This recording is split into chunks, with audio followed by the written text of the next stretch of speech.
E se a viagem até Marte pudesse deixar de levar anos e passar a durar, assim, pouco mais de um mês? Nossa, essa pergunta carrega um peso enorme, né? Ela pode redefinir não só os parâmetros de uma missão espacial específica, mas o próprio futuro da nossa espécie. Com certeza, porque a gente está falando de virar uma civilização interplanetária, né? Exato. E no espaço, assim, o tempo não é apenas uma métrica financeira, sabe, de custo de missão. O tempo é literal e biologicamente uma questão de sobrevivência. E é exatamente por isso que o nosso mergulho de hoje nas fontes é tão fascinante. Porque a gente sempre olha para aquele ponto avermelhado no céu noturno com uma mistura de ambição e, confesso, uma certa intimidação, né? É verdade, Marte sempre teve esse fascínio. Pois é. E hoje, o nosso objetivo é destrinchar um estudo muito revelador que foi publicado na prestigiada revista científica Acta Astronáutica. O autor é um astrônomo brasileiro, o Marcelo de Oliveira Souza, lá da Universidade Estadual do Norte Fluminense. Um trabalho incrível, diga-se de passagem. Sim, e a nossa missão nessa análise é entender como, uma pesquisa de mais de 10 anos pode estar promovendo uma mudança gigantesca de paradigma. A gente está prestes a descobrir como a humanidade pode parar de usar apenas aquela força bruta dos motores, né, para empurrar as naves pelo vácuo Uhum. e começar a velejar, digamos assim, pelas correntes invisíveis do nosso sistema solar. Exato. Mas antes da gente entrar nessa via expressa cósmica, um recado rápido. Se você curte conteúdo sobre tecnologia, ciência, notícias, já deixa o like e se inscreve no canal, porque toda semana tem episódios novos por aqui. É isso aí. E, bom, voltando para essa mudança de mentalidade, ela é fundamental. Para a gente entender o impacto dessa pesquisa brasileira, a gente precisa primeiro olhar para o nosso cenário atual. Que não é muito animador em termos de velocidade, né? Não, nem um pouco. O grande gargalo da exploração humana hoje é a mecânica orbital tradicional. Ela é toda baseada na propulsão química que a gente domina atualmente. Que é jogar combustível e queimar, basicamente. Isso, força bruta. E uma viagem para Marte nunca é um voo em linha reta. A gente depende da chamada órbita de transferência de Raman. E essa transferência exige muita paciência, né? Exatamente. Porque ela exige que a gente espere o momento exato em que a Terra e Marte estejam alinhados de uma forma muito favorável. E essa janela de lançamento só se abre a cada 26 meses. Caramba, a cada 2 anos e pouco. E assim, mesmo acertando essa janela milimétrica, a viagem está muito longe de ser rápida, certo? Muito longe. A jornada de ida costuma durar de 6 a 9 meses, dependendo da configuração. 9 meses? Nossa, tenta imaginar o impacto disso. Tipo, passar 9 meses confinado em um cilindro de metal hipertecnológico, cercado por um vazio absoluto e letal. Isso é só a ida, né? Se a tripulação chega lá depois de 9 meses, não dá para simplesmente dar meia volta e voltar para casa na semana seguinte. Porque a Terra não está mais lá no mesmo lugar, né? Ela já se moveu na própria órbita. Exato. O alinhamento favorável já foi desfeito. Então, uma missão tripulada completa exige que os astronautas fiquem no solo marciano, aguardando uma nova configuração planetária ideal para a viagem de volta. Nossa, e isso joga o tempo total da missão lá para o alto. Sim, no total a gente está falando de missões que podem durar até 3 longos anos. 3 anos? Olha, deixa eu tentar visualizar a física desse problema atual. Ver se faz sentido. É como se a nossa viagem espacial hoje fosse equivalente a, pegar uma estradinha costeira cheia de curvas sinuosas. Uma estrada bem lenta. Isso. E o detalhe crítico, a pessoa tem que fazer toda essa viagem apenas com o tanque de combustível inicial que abasteceu lá na partida. É uma ótima analogia. Você dá a partida do motor para sair da Terra, atinge uma certa velocidade e depois simplesmente desliga tudo e deixa o cara ir rolando, sabe, no embalo cósmico até interceptar Marte.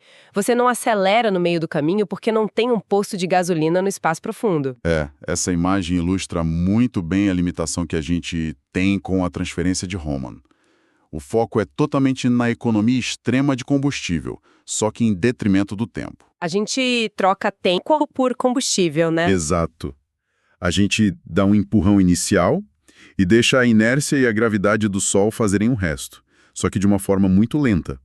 E o que o estudo do professor brasileiro propõe é justamente abandonar essa estradinha costeira lenta. E encontrar uma rodovia expressa gravitacional. Exatamente. E, assim, o mais interessante é que ele não propõe inventar um novo motor mágico ou um combustível de antimatéria saído de um filme de ficção. Nada disso. Não. Ele propõe usar atalhos que já estão lá. Atalhos que foram esculpidos pela própria natureza do sistema solar. E é aí que entra a figura central desse estudo. O pesquisador olhou para as trajetórias de asteroides, né? Sim, um asteroide bem específico. Isso. Um corpo celeste com um nome de catálogo bem técnico, que é o asteroide 2001 CA21. E, olha, o nível de dedicação por trás disso me impressionou muito na leitura das fontes. Foram tipo 10 anos dissecando o comportamento de uma única rocha espacial. É muito tempo de observação silenciosa, né? 10 anos, acompanhando matematicamente como esse asteroide cruzava o espaço entre nós e Marte. Mas me tira uma dúvida. O que exatamente fez esse asteroide se destacar no meio de milhares de outros detritos espaciais? Então, o que diferencia o asteroide 2001 CA21 é a configuração da órbita dele e a ressonância que ele tem com os nossos planetas. Como assim, ressonância? É que a maioria dos asteroides fica lá naquele cinturão entre Marte e Júpiter. Mas este pertence a um grupo com órbitas muito excêntricas, sabe? Ele cruza as órbitas da Terra e de Marte com bastante frequência. Ah, entendi. Ele fica cruzando o nosso caminho. Isso. E o trabalho do astrônomo ao longo dessa década foi mapear exaustivamente essa dinâmica gravitacional. Ele enfrentou o que a gente chama na astrofísica de o problema dos N-corpos. Que é calcular a atração de um monte de coisas ao mesmo tempo, né? Exatamente. Ele precisou calcular as minúsculas influências gravitacionais da Terra, do Sol, de Marte e do próprio asteroide simultaneamente. E a grande revelação do estudo é que a interação contínua dessas forças cria o que a matemática chama de variedades. Variedades. Esse é um termo que aparece bastante na pesquisa, mas confesso que pode soar muito abstrato para quem está ouvindo, sabe? Não é um conceito muito intuitivo. Pois é. Na prática, para quem tenta visualizar a trajetória da nave, o que é uma variedade no espaço profundo, seria tipo entrar no vácuo aerodinâmico de um veículo maior. Sabe? Pegar carona no vácuo de um trem-bala que já está cruzando a rota entre os dois planetas e ser puxado junto. Olha, a gente vai precisar ajustar um pouquinho essa imagem porque ela pode causar um mau entendimento científico aí. Opa, então me corrige. É que no espaço não existe atmosfera, né? Então não há vácuo aerodinâmico ou aquela área de baixa pressão para pegar carona como os carros de corrida fazem numa pista aqui na Terra. Ah, claro, não tem ar para cortar. Exato. A física das variedades atua de uma maneira bem diferente. Em vez de pensar num trem-bala cortando o vento, pensa no sistema solar como um vasto oceano invisível de gravidade. Oceano invisível, gostei dessa imagem. E nesse oceano, cada planeta e cada asteroide cria correntes, sabe? Correntes oceânicas e até pequenos redemoinhos devido à sua atração gravitacional. Ah, então as variedades seriam tipo aquelas correntes marítimas que os antigos navegadores usavam para cruzar os oceanos mais rápido? Perfeito, é exatamente isso. As variedades são corredores dinâmicos, caminhos topográficos na própria gravidade. E a nave simplesmente entra nessa corrente? Isso. Quando a nave entra nesse fluxo invisível gerado pelo balanço da gravidade do asteroide e dos planetas, a própria matemática do espaço faz o trabalho pesado de deslocamento. Uau! É um voo surfando as ondas gravitacionais? Sim. E essa eficiência na trajetória reduz drasticamente a distância percorrida e a necessidade de ficar corrigindo a rota com motores o tempo todo. Entendido. Então sai o vácuo aerodinâmico e entra a correnteza gravitacional. É uma navegação fluida, não é uma força bruta contra a resistência. E quando a gente olha para a eficiência dessa correnteza matemática descoberta pelo estudo, o negócio fica impressionante. É aí que a tensão e a empolgação da pesquisa chegam ao clímax, né? Porque os números são quase inacreditáveis. Usando essa variedade específica do asteroide 2001 CA21, a viagem que hoje levaria 9 meses sofre uma redução, assim, absurda. Uma redução drástica mesmo. O cenário extremo calculado na pesquisa projeta a chegada a Marte em apenas 33 dias. 33 dias. É chocante. 33 dias para cruzar o vazio interplanetário representa um salto de magnitude gigantesco na história da exploração espacial. E olha, o cronograma da missão completa que o estudo desenha fica ainda mais fascinante. Fica mesmo. Se a gente pegar essa rota otimizada, a viagem de ida consome 33 dias. Aí a tripulação pode passar 30 dias inteiros na superfície marciana realizando pesquisas, geológicas, astrobiológicas. E então inicia a viagem de retorno, que levaria 90 dias. E a conta final disso é impressionante. Sim, isso totaliza 153 dias de missão. Menos de 6 meses para sair da Terra, pisar em Marte, fazer ciência e voltar. É um contraste muito brutal com as missões de 3 anos que as agências espaciais planejam hoje em dia. Muito brutal. Mas espera aí. A gente precisa trazer a lente fria da engenharia para essa equação, né? Com certeza, porque chegar em Marte em 33 dias é o que a gente chama de limite extremo ou teórico da pesquisa. Tem um custo nisso. Foi exatamente esse ponto que me fez parar e pensar muito durante a leitura. Eu confesso que me deixei levar pela velocidade lá no começo, mas a gente sabe que ninguém corta uma viagem de 9 meses para 30 e poucos dias sem pagar um pedágio tecnológico altíssimo. Ah, o universo sempre cobra o preço dele, não tem jeito. Pois é, qual é o preço real dessa manobra extrema? Onde é que a matemática colide com a engenharia tecnológica que a gente tem disponível hoje lá no chão de fábrica? Então, o preço é energético. A física exige o seu tributo naquilo que a gente chama de ΔV. ΔV. O que seria isso na prática? É basicamente a mudança de velocidade necessária para realizar as manobras orbitais. Se a nave viaja para Marte em 33 dias, ela vai chegar ao planeta vermelho a uma velocidade colossal. E aí tem que frear, né? Esse é o grande pesadelo logístico, a frenagem. Como não há atrito aerodinâmico no vácuo e a atmosfera de Marte é muito fina para frear uma nave tão rápida de forma segura, usando só paraquedas ou escudos térmicos. A gente dependeria de retrofoguetes gigantescos. Exatamente. Retrofoguetes que precisam de um combustível absurdo só para fazer a nave parar. E se houver qualquer falha nesses freios, sabe, ou falta de combustível para quebrar essa inércia, a nave simplesmente não consegue entrar na órbita de Marte. Ela passaria direto, né? Passaria direto. E a tripulação seria lançada no espaço profundo sem qualquer chance de retorno. Nossa, virando satélites artificiais orbitando o Sol indefinidamente. Que cenário assustador. Muito assustador. E é por causa desse risco monstruoso e da nossa atual limitação de combustível que o estudo do professor Souza, de uma forma muito pragmática, calculou uma segunda alternativa. Uma rota um pouco mais contida. Isso. Uma rota hipotética que é muito mais alinhada com as capacidades de engenharia de curto e médio prazo. E como seriam os números dessa segunda alternativa que é mais realista? Nessa segunda rota, a trajetória pelas variedades é projetada para equilibrar o tempo de viagem e o gasto de combustível, otimizando bastante as margens de segurança. E quanto tempo levaria a ida? A viagem de ida demoraria 56 dias, e o tempo total da missão, englobando a viagem, a estadia no solo para pesquisa e o retorno para a Terra, seria de 226 dias. 226 dias. Ainda estamos falando de pouco mais de 7 meses no total. Sim, o que ainda é uma revolução completa se a gente comparar aos 1000 dias das missões convencionais. É uma revolução imensa. Mas sabe, isso levanta uma reflexão importante que eu tive lendo os dados. Se o esforço tecnológico, e o risco de aceleração e frenagem são tão complexos e caros, por que as agências espaciais estão tão desesperadas para encurtar essa viagem? Essa é a grande questão.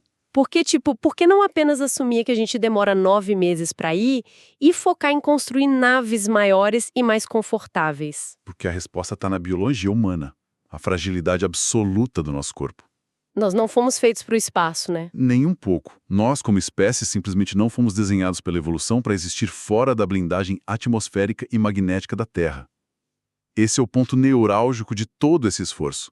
O custo bilionário para encurtar a viagem, na verdade, se paga na conservação de vidas humanas. Perfeito.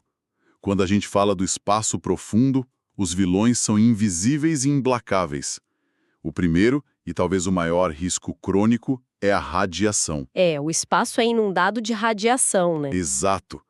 Fora da proteção do nosso campo magnético terrestre, a magnetosfera, qualquer tripulação é constantemente bombardeada por raios cósmicos galácticos de alta energia. E tem o Sol também. Sim, a tripulação fica totalmente exposta aos eventos de partículas solares, que são as famosas tempestades solares. Eu vi uma analogia sobre isso que achei muito didática. É como correr debaixo de uma tempestade. Se a pessoa corre rápido, ela se molha menos do que se for caminhando a passos lentos, sabe? É uma boa forma de imaginar. Só que no espaço, as gotas de chuva não te deixam com resfriado, né? Longe disso.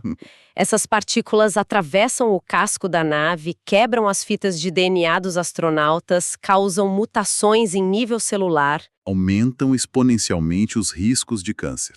Exato. Além de causar danos aos próprios sistemas eletrônicos da espaçonave. Cada dia a menos no espaço profundo é um dia de dano genético poupado. O princípio é exatamente esse, minimizar o tempo de exposição.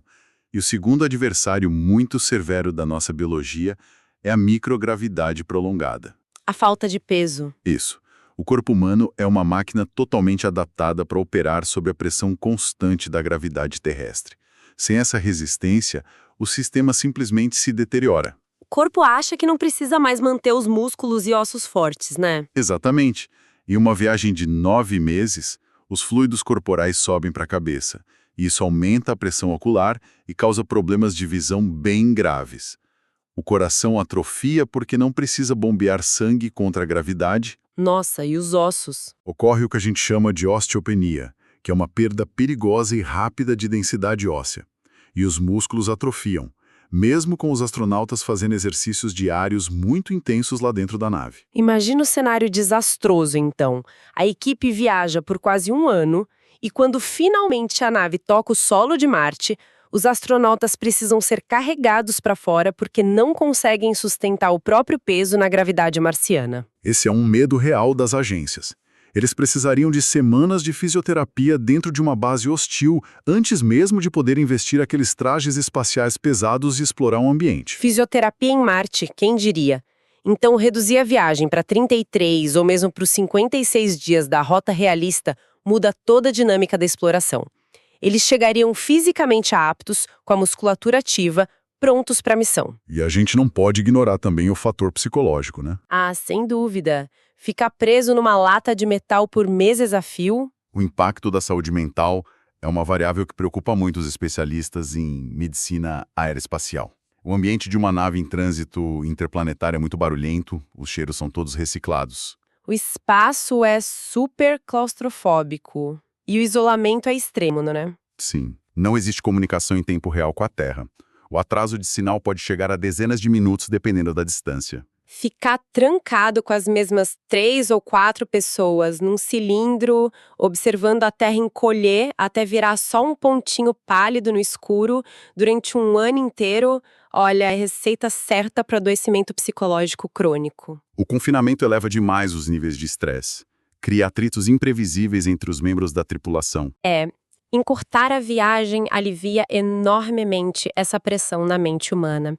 Fica muito claro para mim que os benefícios de se usar essas variedades gravitacionais superam de longe qualquer esforço de engenharia necessário para viabilizar o projeto.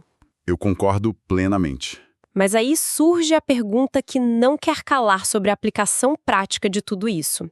O que separa essa brilhante descoberta teórica, sabe, esses cálculos numéricos rodando nos supercomputadores da universidade lá no Rio de Janeiro, do chão da fábrica onde as soldas e o metal dão origem aos foguetes reais? O que separa a teoria da prática, neste caso específico, não é a validação matemática da coisa. A física do estudo é super sólida. Então é engenharia mesmo. Sim, o que falta é sincronizar a nossa capacidade de construção de hardware, dos foguetes e dos sistemas de frenagem, com essa mecânica celeste incrível que foi descoberta. Mas tem um detalhe temporal nisso tudo, né? Exato.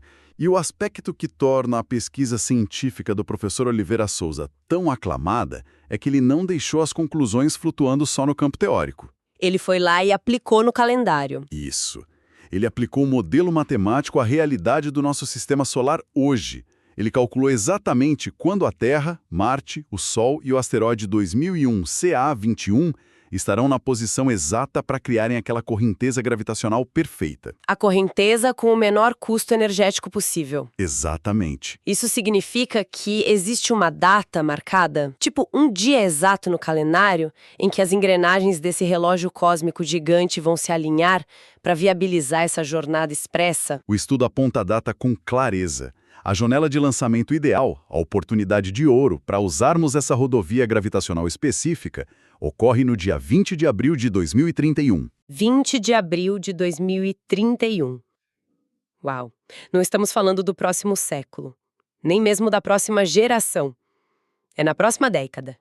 Tá logo ali. A engenharia aeroespacial global tem um prazo muito concreto para desenvolver os sistemas de frenagem avançados e preparar uma missão que, sinceramente, poderia mudar a nossa história. É um desafio tecnológico imenso, mas agora a gente sabe o caminho. Uma descoberta incrível feita por um cientista brasileiro, provando que o maior salto na exploração espacial talvez não venha de, sei lá, fornos de fundição criando reatores nucleares massivos, mas sim de 10 anos de observação silenciosa, paciência e muito domínio de cálculo avançado. Nós estamos mudando o conceito principal aqui, né? Com certeza. Deixamos de forçar o nosso caminho através do universo e passamos a entender como ele se movimenta, para podermos nos mover junto com ele. Olha, essa é a síntese perfeita.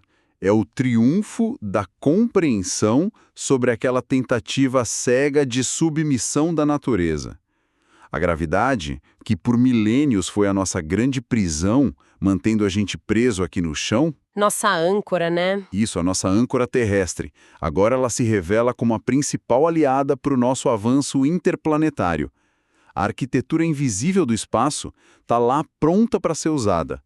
Nós só precisávamos ter a sensibilidade de mapear tudo isso e a coragem tecnológica para percorrê-la. O universo está repleto de barreiras, ambientes hostis e vácuos letais. Mas essa análise de hoje nos mostra que ele também é permeado por caminhos ocultos, esperando para serem descobertos por aqueles que sabem olhar os padrões. É poético e muito científico ao mesmo tempo. Isso nos leva a pensar num cenário além de Marte, sabe? Porque se a gente aprender a pegar carona num asteroide como o 2001 CA21, deslizando pelas variedades da gravidade, o que nos impede de, estacionar nele no meio da viagem e iniciar a mineração de recursos? É uma consequência natural dessa exploração. Pois é, essa pesquisa nos faz questionar se a rodovia espacial não pode acabar se tornando também o principal pilar de uma futura economia interplanetária. E tudo isso mapeado aqui do Brasil. Exatamente. Talvez o maior desafio da humanidade não seja apenas chegar a Marte, mas aprender a transformar o impossível em rota. O mapeamento dessas rotas é, indiscutivelmente, a verdadeira fundação das pontes que vão conectar o futuro das nossas sociedades além da Terra. E pensar que tudo isso começou com a observação cuidadosa de um pontinho de luz no céu.